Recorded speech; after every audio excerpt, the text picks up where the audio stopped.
इस कोर्ट की तो जुरिस्डिक्शन ही नहीं है कि इस कोर्ट में ये सूट फाइल किया जा सके, तो मैं इस ऑब्जेक्शन को कौन सी कोर्ट में और कब रेज करूं? तो क्या ये जुरिस्डिक्शन का ऑब्जेक्शन मैं उस वक्त रेज करूं जब फाइनल आर्गुमेंट्स होंगे, या फिर मैं उस वक्त रेज करूं जब सूट फाइल किया जाएगा, या फिर मैं जुरिस्डिक्शन का ऑब्जेक्शन उस वक्त रेज करूं जब इशू फ्रेम होंगे? तो जुरिस्डिक्शन के ऑब्जेक्शन को पार्टी किस वक्त रेज कर सकती है? तो इसी को डील करता है section 21 the code of civil procedure 1908।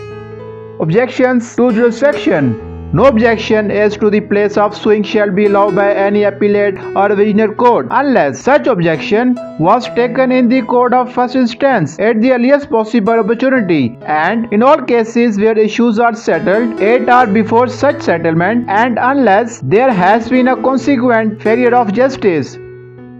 Section 21 में यह बताया गया है कि कोई भी एपीलेट या revisional court place of sewing से रिलेटेड ऑब्जेक्शन को अलाउ नहीं करेगी, यानी कि जो सेक्शन 15 से 20 तक सेक्शंस हैं वो कोर्ट्स की जुरिस्डिक्शन से रिलेटेड हमको बता रही है कि सूट कौन सी कोर्ट में फाइल किया जाएगा। अगर किसी बंदे को जो सेक्शन से रिलेटेड कोई ऑब्जेक्शन है तो इस जुरिस्डिक्शन के ऑब्जेक्शन को जनरली एपीलेट या रिविजनल कोर्ट्स में अलाउ नहीं किया जाएगा। तो किस वक्त एपीलेट या रिविजनल कोर्ट जुरिस्डिक्शन के ऑब्जेक्शन को एंटरटेन करेगी?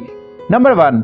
अगर जिस कोर्ट में सूट फाइल किया तो दूसरी पार्टी उसी वक्त as soon as possible jurisdiction के पॉइंट पर ऑब्जेक्शन रेज करती है कि इस कोर्ट की जुरिस्डिक्शन नहीं है, तो अगर नीचे वाली कोर्ट जुरिस्डिक्शन के पॉइंट को एंटरटेन नहीं करती तो फिर पार्टीज एपीलेट या रिविजनल कोर्ट में जुरिस्डिक्शन के पॉइंट को रेज कर सकती है, क्योंकि नीचे वाली कोर्ट में पार्टी ने जब सूट फाइल किया तो दूसरी पार्टी ने उसी वक्त जुरिस्डिक्शन का पॉइंट रेज किया कि इस कोर्ट की जुरिस्डिक्शन नहीं है और ये कोर्ट इस सूट की समाअत नहीं कर सकती।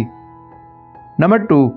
इश्यूज फ्रेम होने से पहले या इश्यूज फ्रेम होते वक्त अगर पार्टी ने जुरिस्डिक्शन का ऑब्जेक्शन रेज किया लेकिन कोर्ट ने आपके जुरिस्डिक्शन के पॉइंट को एंटरटेन नहीं किया, तो फिर आप एपीलेट या रिविजनल कोर्ट्स में जुरिस्डिक्शन के पॉइंट को रेज कर सकते हैं। इश्यूज फ्रेम होने का मतलब है कि जब सूट फाइल किया जाता है तो दूसरी पार्टी रिटन स्टेटमेंट देती है, इसके बाद इश्यूज फ्रेम किए जाते हैं जो कि कोर्ट खुद भी फ्रेम कर सकती है और पार्टीज भी इशू फ्रेम कर सकती हैं। और इश्यूज में मोस्टली ये लिखा जाता है कि क्या प्लेंटिफ को कॉज ऑफ एक्शन हासिल है, क्या प्लेंटिफ इज एबल है कि इसके फेवर में ये डिग्री इशू की जाए। इसी तरह के और बहुत से इश्यूज फ्रेम किए जाते हैं जो कि केस टू केस वेरी करते हैं।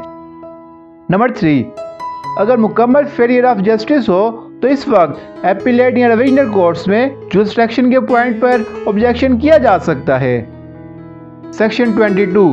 किसी भी सिविल सूट को ट्रांसफर करने का क्या तरीका है, किस वक्त जो है सिविल सूट को ट्रांसफर किया जाएगा और ये ट्रांसफर एप्लीकेशन कौन देगा और कौन सी कोर्ट में सूट ट्रांसफर हो सकता है, इसी को डील करता है section 22 the code of civil procedure 1908 power to transfer suits which may be instituted in more than one court. Whereas suit may be instituted in any one of 2 or more courts and is instituted in one of such courts, any defendant, after notice to the other parties, may at the earliest possible opportunity and in all cases where issues are settled at or before such settlement, apply to have the suit transferred to another court, and the court to which such application is made after considering the objection of the other parties, if any, shall determine in which of the several courts having jurisdiction the suit shall proceed. Section 22 में ये बताया गया है अगर एक suit को एक से ज्यादा कोर्ट्स में फाइल किया जा सकता है, अब आप उस सूट को किसी दूसरी कोर्ट में ट्रांसफर करवाना चाहते हैं और उस कोर्ट की भी जो सेक्शन है वो एक कमिटेंट कोर्ट है, तो उस वक्त जो डिफेंडेंट होगा वो दूसरी पार्टी को नोटिस देगा कि वो ये केस ट्रांसफर करवाना चाहता है और उसके बाद एज सून एज पॉसिबल वो एक ट्रांसफर एप्लीकेशन मूव करेगा कि इस केस को ट्रांसफर किया जाए। और जब इश्यूज फ्रेम हो रहे हो उस वक्त या इश्यूज फ्रेम होने से पहले ये ट्रांसफर एप्लीकेशन दी जाएगी। फॉर एग्जाम्पल,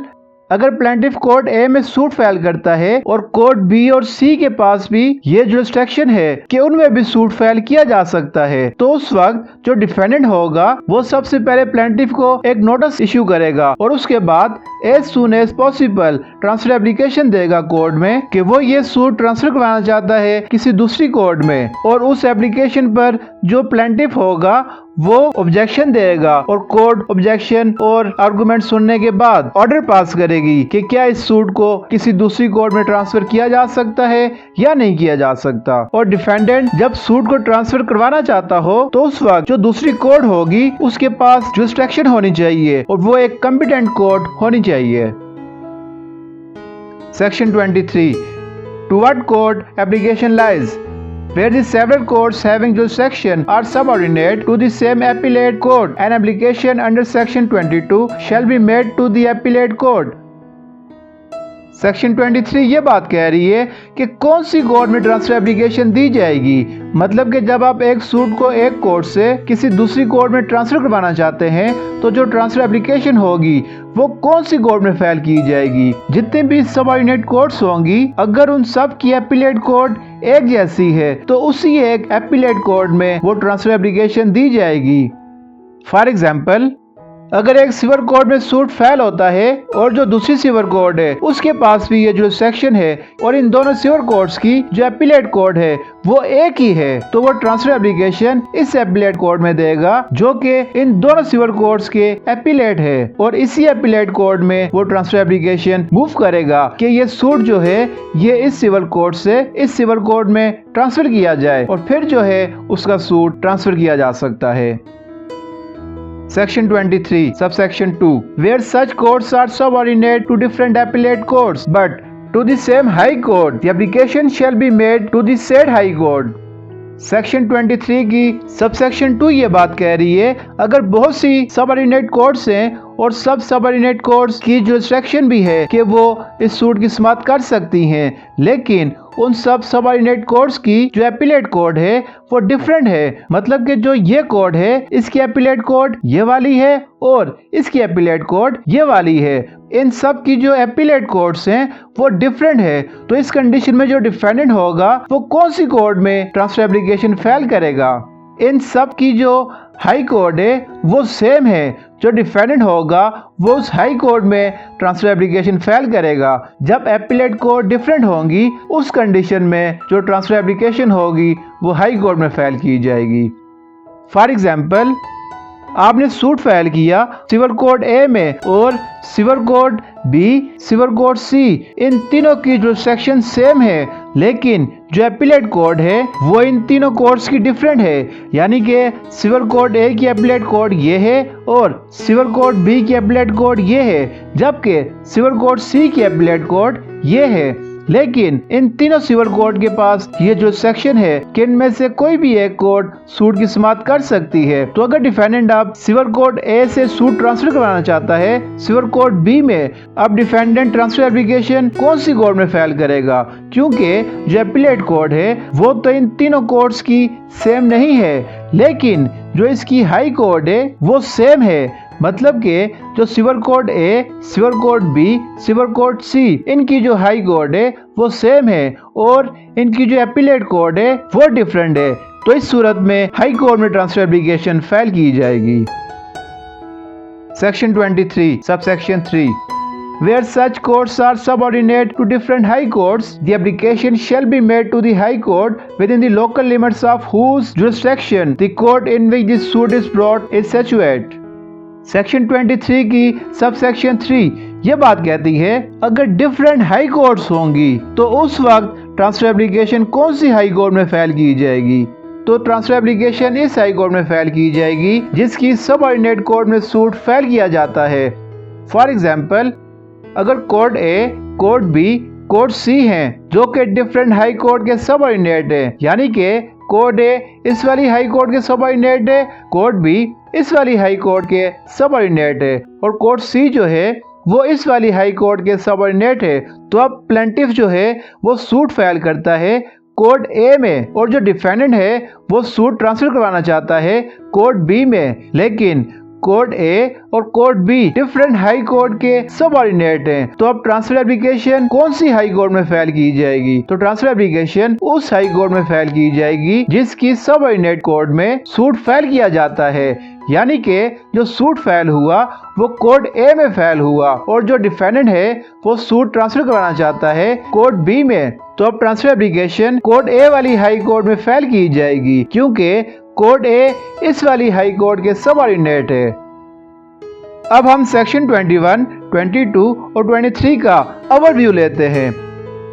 सेक्शन 21 ये बात कह रही है, अगर जुरिसडिक्शन से रिलेटेड ऑब्जेक्शन है कि सूट इस कोर्ट में फाइल नहीं किया जा सकता, तो इस पॉइंट को एपीलेट या रिविजनल कोर्ट में नहीं लिया जा सकता। लेकिन अगर इस जुरिसडिक्शन के पॉइंट को जहां पर सूट फाइल होता है वहां पर as soon as possible raise किया जाता है और इश्यूज फ्रेम होते वक्त या इश्यूज फ्रेम होने से पहले रेज किया जाता है, या फिर फेलियर ऑफ जस्टिस अगर होता है और जुरिसडिक्शन के पॉइंट को जहां पर सूट फाइल होता है वहां रेज किया जाता है, तो फिर उस वक्त एपीलेट या रिविजनल कोर्ट में जुरिसडिक्शन के ऑब्जेक्शन को रेज किया जा सकता है।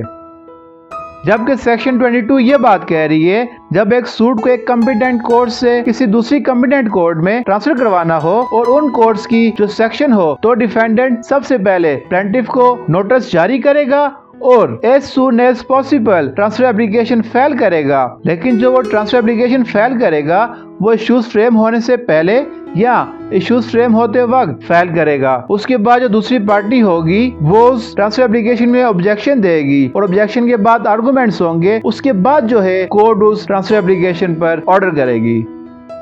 सेक्शन 23 ये बात कह रही है कि कौन सी कोर्ट में ट्रांसफर एप्लीकेशन फाइल की जाएगी। अगर सबऑर्डिनेट कोर्ट की एक एपीलेट कोर्ट है तो उसी एक एपीलेट कोर्ट में ट्रांसफर एप्लीकेशन फाइल की जाएगी। और सेक्शन 23 की सब सेक्शन 2 ये बात कह रही है,